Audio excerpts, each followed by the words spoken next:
Hello అండి, అందరూ ఎలా ఉన్నారండి? బాగున్నారు కదా? నేను కూడా బాగున్నానండి. ఇవాళ వీడియో వచ్చేసి ఒక హెల్దీ రెసిపీ అండి. సమ్మర్లో మన శరీరాన్ని చల్లగా చేసే రాగి సంగటి అండి. ఇంకా పల్లి చట్నీ కూడా ఎలా చేసుకోవాలనేది చూపించబోతున్నాను. దీనిలోకి కొంచెం స్పెషల్గా చేసుకుంటారేంటండి, ఇది కడప స్టైల్లో చేయబోతున్నాను. ఇక్కడ చూస్తున్నారు కదా, ఒక ఉల్లిపాయ, ఒక టమాటా, ఇంకా 4 పచ్చిమిర్చి తీసుకున్నానండి. ఇక్కడ పాన్లో వేసుకుంటున్నాను, ఆయిల్ అయితే వేయలేదు. ఈ ఉల్లిపాయ, టమాటా, ఇంకా పచ్చిమిర్చి వేసుకుని వాటర్ వేసుకుని వీటిని ఉడకబెట్టుకుంటానండి. వాటర్లోనే ఉడకబెట్టుతున్నాను. ఇది కడప స్టైల్ అంటండి. అంటే కడపలో తెలిసిన వాళ్ళు ఉన్నారు, వాళ్ళు ఈ విధంగా చేసుకుని తింటారని మా అమ్మగారు చేస్తున్నారనమాట అండి. ఇది సమ్మర్లో తింటే మన శరీరానికి చాలా అంటే చాలా చలువ చేస్తుంది, ఆరోగ్యానికి కూడా ఎంతో మంచిదండి. ఇక్కడ చూస్తున్నారు కదా, మంచిగా ఉడుకుతున్నాయి టమాటా, ఇంకా ఉల్లిపాయ, పచ్చిమిర్చి కూడా. ఇంకా రాగి సంగటి గురించి మనం చెప్పక్కర్లేదు కదండి, మన పూర్వీకుల నుంచి దాన్ని తింటూ ఉంటారు, అందుకనే వాళ్ళంతా స్ట్రాంగ్గా కూడా ఉంటారని మనకి తెలిసిందే కదా. ఇక్కడ నేను కుక్కర్లో రైస్ అయితే ప్రిపేర్ చేసుకుంటున్నాను. ఒక గ్లాస్ రైస్ తీసుకున్నానండి, కుక్కర్లో మెత్తగా ఉడకబెట్టుకుంటాను. అంటే దీనికి రైస్ అయితే ఇంకా ఎక్కువ మెత్తగా కావాలని చెప్పి ఒక గ్లాస్ రైస్కి 5 గ్లాసెస్ ఆఫ్ వాటర్ తీసుకుని ఈ విధంగా కుక్కర్ విజిల్స్ అయితే పెట్టుకున్నానండి. ఇక్కడ చూస్తున్నారు కదా, వాటర్ అయితే ఆవిరైపోయింది. ఇదంతా కూడా మంచిగా ఉడికిపోయినాయండి. ఇందులో ఒక చిన్న ఉసిరికాయంత చింతపండు వేసుకుంటున్నాను. టమాటా వేసాం కాబట్టి ఎక్కువ అవసరం లేదండి, చిన్న ఉసిరి సైజ్ అయితే సరిపోతుంది.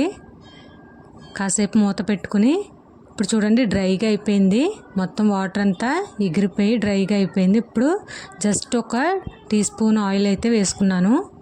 దాన్ని ఒకసారి కలుపుకుని మళ్ళీ ఒకసారి చూడండి ఈ విధంగా కలుపుకొని మంచిగా పక్కన పెట్టుకుంటున్నానండి, చల్లారి పెట్టుకుంటున్నాను. ఇంకా అయిపోయినట్టే అండి, స్టవ్ ఆఫ్ చేసేసుకుంటున్నాను. చల్లారి పెట్టుకుంటే సరిపోతుంది. అలాగే పల్లీలను కూడా పైన పొట్టు తీసి రెడీగా పెట్టుకున్నానండి. ఇదిగోండి పల్లీ కూడా వేసేసుకున్నాను. దీన్ని ఇప్పుడు మిక్సీ పట్టేసుకోవడమేనండి. ఇందులో తగినంత ఉప్పు కూడా వేసుకుని మిక్సీ పట్టుకోవడమే. చూస్తున్నారు కదా, మనకైతే దీనిలోనికి పల్లీ కారం అయితే రెడీ అయిపోయిందండి. చాలా స్పైసీగా చేసుకుంటే ఇది ఇంట్లో బాగుంటుందన్నమాట. ఒక గ్లాస్ బియ్యానికి 1/2 గ్లాస్ వరకు ఇక్కడ నేనైతే పిండి తీసుకున్నానండి. ఇందులో నేనైతే సాల్ట్ యాడ్ చేయట్లేదండి, వాళ్ళు అసలు సాల్ట్ వేసుకోరంట ఇందులో, అందుకని నేను కూడా సాల్ట్ వేయకుండానే చేస్తున్నాను. చూస్తున్నారు కదా, ఒక 5 మినిట్స్ మూత పెట్టి ఉంచుకుని తర్వాత తీసేసి ఈ విధంగా మంచిగా కలుపుకోవాలంటండి. ఒక కవ్వంతో కానీ, లేకపోతే పప్పు గుత్తి ఉంటే పప్పు గుత్తితో కానీ, అలా తెడ్లు ఉంటాయి కదండి, ఆ తెడ్లతో కలుపుకుంటారంట వాళ్ళైతే. నేనైతే ఈ విధంగా గరిటె పెట్టి కలుపుకుంటున్నానండి. చక్కగా మంచిగా అంతా కలిసేలాగా మంచిగా కలుపుకుంటున్నాను. చూస్తున్నారు కదా, ఎంతో టేస్టీ అయినా ఇంకా హెల్దీ అయినా రాగి సంగటి అయితే రెడీ అయిపోయిందండి.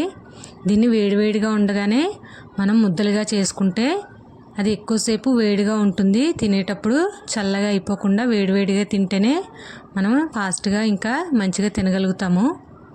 దీంట్లో సాల్ట్ అయితే వేసుకోలేదండి, కొంతమంది వేసుకుంటారు, ఎవరిష్టం వాళ్ళది. మీకు నచ్చితే ఇందులో సాల్ట్ కూడా వేసుకోవచ్చు, నేనైతే యాడ్ చేయలేదండి. సాల్ట్ వేయడం వల్ల ఏంటంటే కొంచెం పిల్లలు కూడా ఇష్టంగా తింటారు. మా పిల్లలు అయితే ఫస్ట్ టైం చేసినా కూడా చాలా ఇష్టంగా తిన్నారు.